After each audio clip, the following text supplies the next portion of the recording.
ಅಪ್ಪ ಎರಡು ಅಕ್ಷರಗಳ ಈ ಪದ ಸ್ವಲ್ಪ ಭಾರ, ಮಕ್ಕಳಿಗೆ ಮುಜುಗರ ಉಂಟು ಮಾಡೋ, ಆದರೆ ಒಂದರ್ಥದಲ್ಲಿ ಅಮ್ಮ ಮಕ್ಕಳನ್ನು ಭದ್ರವಾಗಿ ಕಾಯುವ ಕೋಟೆ ಅಂತಲೇ ಅರ್ಥ. ತಮ್ಮ ತಂದೆನ ಎಲ್ಲರೂ ಒಂದೊಂದು ಹೆಸರಿನಲ್ಲೇ ಕರೀತಾರೆ. ಕೆಲವರು ಸಹಜವಾಗಿ ಅಪ್ಪ ಅಂತಲೂ, ಕೆಲವರು ಪಪ್ಪ, ಡ್ಯಾಡಿ, ಅಣ್ಣ, ಹೀಗೆ ಹಲವಾರು ರೀತಿಲಿ. ಅಪ್ಪ ಅನ್ನೋ ಸಂಬಂಧ ಇದೆಯಲ್ಲ, ಬಹುಶಃ ಯಾರೂ ಅದಕ್ಕೆ ಹೆಚ್ಚು ಪ್ರಾಶಸ್ತ್ಯವೇ ಕೊಟ್ಟಿಲ್ಲ ಅನ್ಸತ್ತೆ. ಅಮ್ಮನ ಜೊತೆಗಿನ ಅಟ್ಯಾಚ್ಮೆಂಟ್, ಸೆಂಟಿಮೆಂಟ್ಗಳು ಅಪ್ಪನ ಜೊತೆ ಕಡಿಮೆನೆ. ಅದಕ್ಕೆ ಕಾರಣಗಳು ಬೇರೆ ಬೇರೆ ಇರ್ಬೋದು. ಸದಾ ತನ್ನ ಕುಟುಂಬನ ಸಲಹಬೇಕು, ತನ್ನ ಮಕ್ಕಳನ್ನು ತನಗಿಂತ ಉತ್ತಮ ಸ್ಥಿತಿಯಲ್ಲಿ ಕಾಣಬೇಕು ಅನ್ನೋ ಹಂಬಲ, ತಾನು ಪಡೋ ಕಷ್ಟಗಳು ತನ್ನ ಮಕ್ಕಳಿಗೆ ಬಾರದಿರಲಿ ಅನ್ನೋ ರೀತಿ ಅಪ್ಪ ಸದಾ ಮುಳ್ಳಿನ ಕಿರೀಟವನ್ನು ತನ್ನ ತಲೆ ಮೇಲೆ ಇಟ್ಕೊಂಡು ತಿರುಗಾಡ್ತಾನೇ ಇರ್ತಾರೆ. ಕೆಲವು ಸಾರಿ ಸೆಲ್ಫಿಶ್ ಅನ್ನೋ ಹಣೆಪಟ್ಟಿ ಕಟ್ಟಿ ಅಪ್ಪನಿಂದ ಸ್ವಲ್ಪ ಡಿಸ್ಟೆನ್ಸ್ ಮೇಂಟೈನ್ ಮಾಡಿಕೊಂಡೇ ಬಾಲ್ಯದಿಂದಲೂ ಬರ್ತೀವಿ. ನಮಗೆ ಅಮ್ಮ ಅಂದರೆ ನಮ್ಮ ಫ್ರೆಂಡ್, ನಮ್ಮ ವೆಲ್ ವಿಷರ್ ಮತ್ತು ಎಲ್ಲ. ಆದರೆ ಅಪ್ಪನ ಮಾತ್ರ ನಾವು ಅರ್ಥ ಮಾಡ್ಕೊಳ್ಳೋದೇ ಇಲ್ಲ. ನಾವು ಅಪ್ಪನ ಬಗ್ಗೆ ಯೋಚನೆ ಕೂಡ ಮಾಡೋದು ಕಡಿಮೆನೇ. ಆದರೆ ನಮಗೇನು ಬೇಕೋ ಅದನ್ನು ಪಡೆದುಕೊಳ್ಳೋಕ್ಕೆ ನಮಗೆ ಅಪ್ಪನೇ ಬೇಕು. ಅದು ಅಮ್ಮನ ಮಾಧ್ಯಮದ ಮುಖಾಂತರ. ನಾವು ನಮ್ಮ ಡಿಮ್ಯಾಂಡನ್ನು ನೇರವಾಗಿ ಅಪ್ಪನ ಮುಂದೆ ಇಡಲ್ಲ ನೋಡಿ. ನಾವೆಷ್ಟು ದಿಮಾಕ್ನವರು. ಕೊಡಿಸೋ ಅಪ್ಪನಿಗೆ ಇಲ್ಲದೆ ಇರೋ ದಿಮಾಕು, ಅಹಂಕಾರ, ಜಂಬ ಅಗತ್ಯಕ್ಕಿಂತ ಜಾಸ್ತಿ ನಮ್ಗಳಿಗಿರುತ್ತೆ. ಆದರೆ ಅಪ್ಪ ಪಾಪದ ಪ್ರಾಣಿ.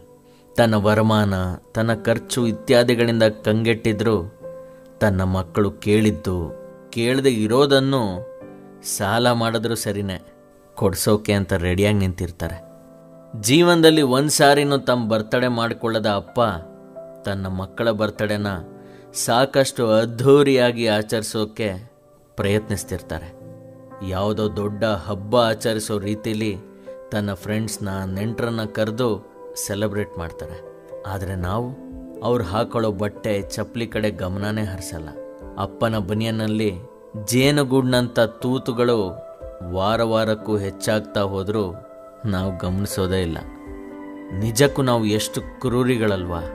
ನಮಗಾಗಿ ತನ್ನ ಹೃದಯದಲ್ಲಿ ಅಪಾರ ಆಸೆ, ಆಕಾಂಕ್ಷೆಗಳ ಬೆಟ್ಟವನ್ನು ಇಟ್ಟುಕೊಂಡು ತನ್ನ ನೋವು, ಸಂಕಷ್ಟಗಳನ್ನು ತನ್ನ ಮಕ್ಕಳ ಮುಂದೆ ಹೇಳ್ಕೊಂಡ್ರೆ ಎಲ್ಲಿ ತನ್ನ ಮಕ್ಕಳು ಗಾಬರಿ ಆಗ್ಬಿಡ್ತಾರೋ ಅನ್ನೋ ದುಗುಡದಿಂದಲೇ ಎಲ್ಲ ನೋವುಗಳನ್ನು ತನ್ನ ಎದೆಲಿ ಬಚ್ಚಿಟ್ಕೊಂಡು ಮೇಲೆ ದೊಡ್ಡ ದನಿಲಿ ಮಾತಾಡ್ತಾರೆ, ನಗ್ತಾರೆ.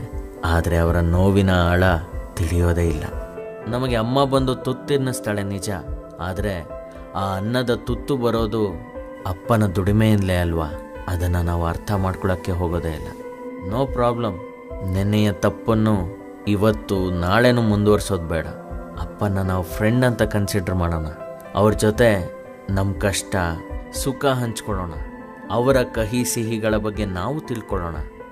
ಅಟ್ಲೀಸ್ಟ್ ಕುಟುಂಬದಲ್ಲಿ ಇರೋ ಅಮ್ಮ ಮಕ್ಕಳಿಗೆ ಪರಸ್ಪರ ಪರಿಚಯ ಆಗಲಿ. ಪಿತೃದೇವೋಭವ ಅಂತ ಹಿರಿಯರು ಹೇಳಿದ್ದಾರೆ. ತಂದೆನ ನಾವು ದೇವರಾಗಿ ಮಾಡದೆ ಹೋದರೂ ಒಬ್ಬ ಫ್ರೆಂಡ್ ರೀತಿಲಿ ಟ್ರೀಟ್ ಮಾಡೋಣ ಅಲ್ವಾ. ಬನ್ನಿ ಸ್ನೇಹಿತರೆ, ನನ್ನ ಕತೆನೂ ನಿಮ್ಮ ಕತೆ ಆಗಿದ್ರೆ ನನ್ನ ಜೊತೆ ಶೇರ್ ಮಾಡಿ. Thanks for listening. Love my dad.